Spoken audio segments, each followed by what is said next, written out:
বোকারা আছে বলে পৃথিবী টিকে আছে। বোকারা নিঃস্বার্থভাবে কাজ করে যায়, আর চালাকেরা সেই ক্রেডিট নিজের নামে চালিয়ে দেয়। এইভাবে চালাকরা বোকাদের উপর নির্ভরশীল। অনেক সময় সমাজের নিঃস্বার্থ ও সহজ সরল মানুষগুলো অক্লান্ত পরিশ্রম করেও স্বীকৃতি পায় না, আর চালাক বা ধূর্ত লোকেরা তার স্বীকৃতি নিজের নামে চালিয়ে দেয়। তবে ইতিহাস সাক্ষী, প্রকৃত অবদানকারীদের অবদান সময়ের সাথে স্বীকৃতি পায়, যদিও তা অনেক দেরি হয়। তবু ধূর্ত মানুষগুলোর কাছে বোকার সংজ্ঞা কি, সেটাও ভাববার বিষয়।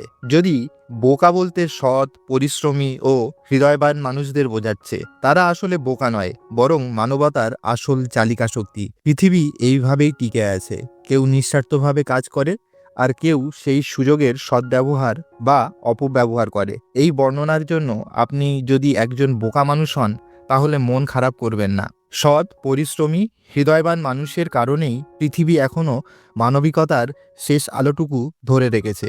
যদিও দুর্নীতি, লোভ ও স্বার্থপরতা চারিদিকে ছড়িয়ে পড়েছে, তবুও কিছু মানুষ আছে যারা নিঃস্বার্থভাবে কাজ করে, অন্যান্যদের জন্য জীবন উৎসর্গ করে এবং সমাজের কল্যাণে অবদান রাখে। এই মানুষগুলো না থাকলে পৃথিবী শুধু স্বার্থপর আর ধূর্তদের হাতে চলে যেত, যেখানে মানবতা বলে কিছু থাকতো না।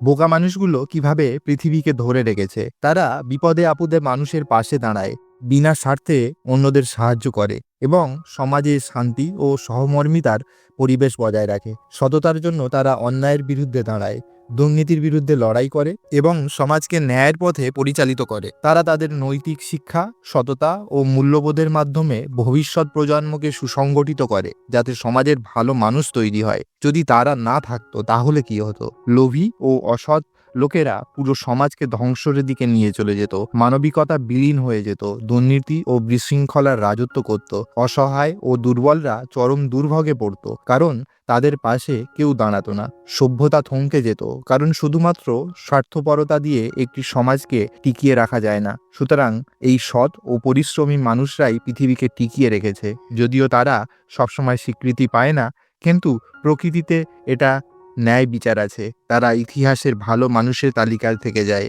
আর ধূর্ত লোকেরা একসময় ধ্বংস হয়ে যায়। সমস্ত ভিডিওটি দেখার জন্য অনেক ধন্যবাদ।